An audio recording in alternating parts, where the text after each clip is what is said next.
All right. Hello, hello, hello. Happy Saturday to everybody.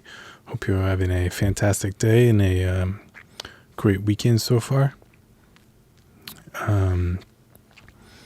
Let's go ahead and jump right into today's lesson. As always, if you have any questions or comments, just drop them in the chat, and I'll hopefully see them. So this week, the quote that provided the springboard that I wanted to talk about today is by an American writer by the name of James Baldwin. And he said, "The place in which I'll fit will not exist until I make it." The place in which I'll fit will not exist until I make it. And this struck me because when I was in conservatory, I heard many professors say, you have to create your own opportunities. You have to carve out your own space. And I was thinking about it this week, and I was like, I think this is especially true in the arts. There's not a proven roadmap that will take you where you want to go.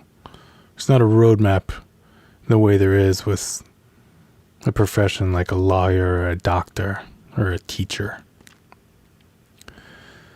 So it maybe is something that needs to be considered more as an artist.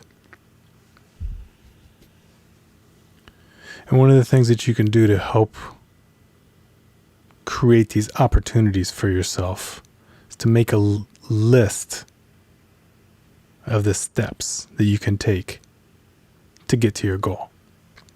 And break down these steps into as small and as manageable little pieces as possible.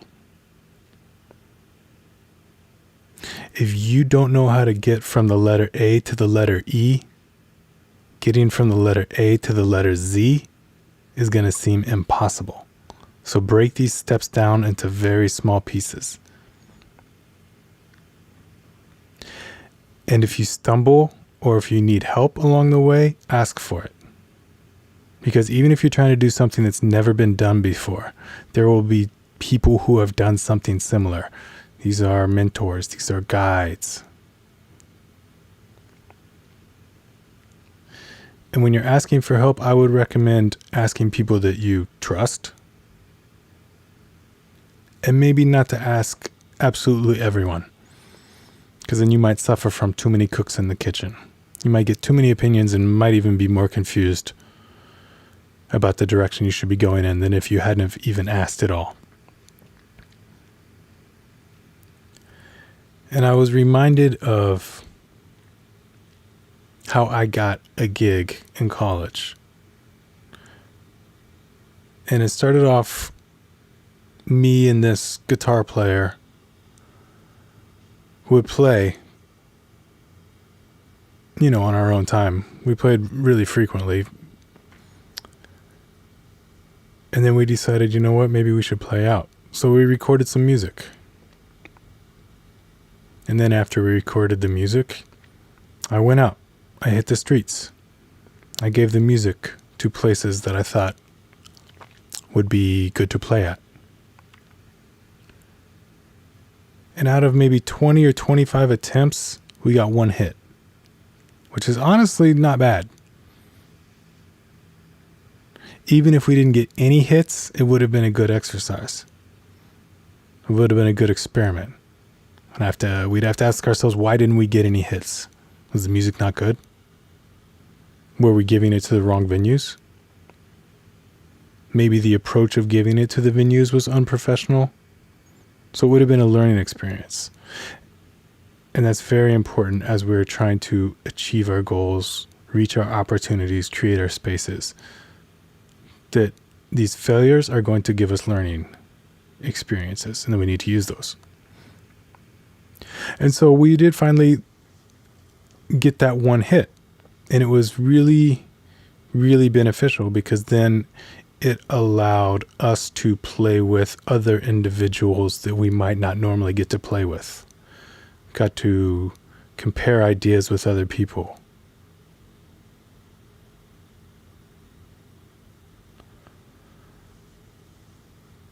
The next thing I want to talk about is your uniqueness, your individual uniqueness. Throughout life, we all have these overlapping experiences, and they start with our friends and our classmates when we're young.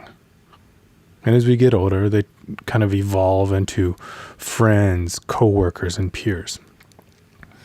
But the point is that we have these overlapping experiences, and the combination of how we have them and with whom we have them creates our originality.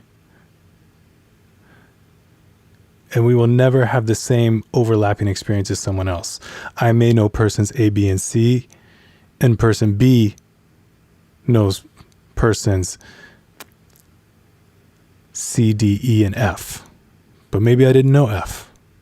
So we are going to be two different people. And even if we do know all the same people and we have all the same experiences, we're still going to be different because the makeup of my friend is not going to be the same makeup as me. So these individualized overlaps are kind of what carve out space.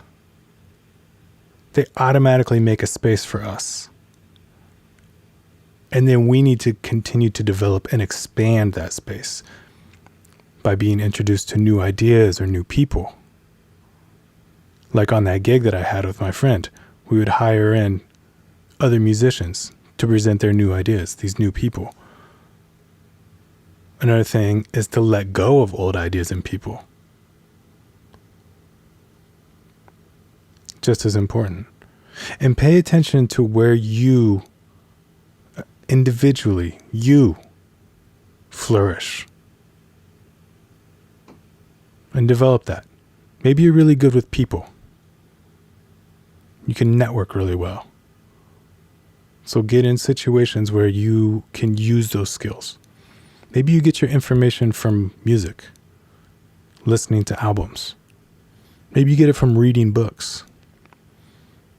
The point is, figure out where you get your new ideas and your new information, and where you can challenge your old ideas with your old information and develop that. Now, obviously, there's going to be some people who are great with people, who love listening to music and who love reading books. And that's probably, to some degree, we've all got that. But the key is to figure out which most resonates with you and to try to grow that. By making your own place to fit in, you are literally creating your own reality. The power to do it is inside of you.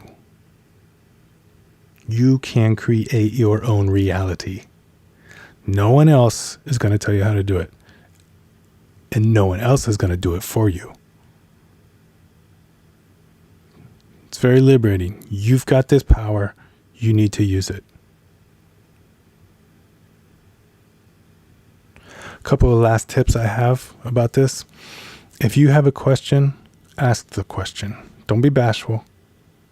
The world may need that question asked, and nobody has thought of it until you. So you need to ask that question. Maybe only you need to know the answer to that question. The world doesn't need to know it, but you need to know it. You still need to ask that question because you're just as important as every single other person out there. So if you would allow the respect of someone else to ask a question, you need to allow that same respect for yourself so you ask that question. And the flip side of that coin, if you have an answer, you need to give that answer. The world may need it. You may just need to release it, to hear how it sounds and see if it's what you really believe, what you really think. Some ideas sound different once you've spoken them. And once you've spoken it, you may say, you know what? It's time for me to let go of that idea. Hi, Maria. Good to see you here. I hope you're doing well. Just about to finish here. So I wanted to leave you all with a quote, kind of along this lines of what I was just saying. It's by a Canadian psychologist named Jordan Peterson. And he said, if you don't say what you think, then you kill your unborn self. When you have something to say, silence is a lie. So as we're all carving out a space, carving out our niches, carving out our place in the world for us to exist within, remember that. Honor your unborn self. Speak your mind. I hope that was helpful. As always, if anybody wants to do some private instruction, I offer 100% money back guarantee, so you got nothing to lose. If you want to talk about theory, if you want to talk about how to restring a guitar, if you need help with your production, songwriting, whatever it may be, hit me up. I would love to help you reach your goals, especially if they're musical. There's a full moon on Monday. Yeah, Monday. So I will be releasing a piece of music. Look for that on my Bandcamp page. And I will see you all next Saturday, 5 p.m. Eastern time. Have a great rest of your day. Have a great weekend. Have a great week. Stay happy, stay healthy, and be nice to each other. All right, until next time.